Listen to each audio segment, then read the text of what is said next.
آپ کو ایک اہم خبر سے آگاہ کرتے چلیں، پاکستان میں بدامنی میں بڑا ہاتھ غیر ملکیوں کا ہے۔ ہمارے اقدامات غیر متوقع نہیں۔ افغانستان کے دھمکی آمیز بیانات افسوسناک ہیں۔ دہشت گرد افغان سرزمین استعمال کرتے ہیں۔ عبوری حکومت آنے کے بعد دہشت گردی میں اضافہ ہوا، اس لیے اپنے داخلی معاملات خود ٹھیک کرنے کا فیصلہ کیا۔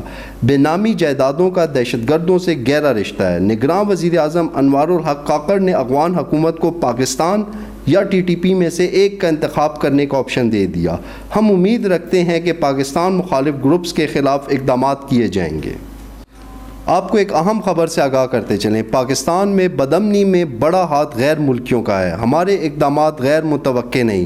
افغانستان کے دھمکی آمیز بیانات افسوسناک ہیں۔ دہشت گرد افغان سرزمین استعمال کرتے ہیں۔ عبوری حکومت آنے کے بعد دہشت گردی میں اضافہ ہوا، اس لیے اپنے داخلی معاملات خود ٹھیک کرنے کا فیصلہ کیا۔ بے نامی جائیدادوں کا دہشت گردوں سے گہرا رشتہ ہے۔ نگراں وزیر اعظم انوار الحق کاکڑ نے افغان حکومت کو پاکستان یا ٹی ٹی پی میں سے ایک کا انتخاب کرنے کا آپشن دے دیا۔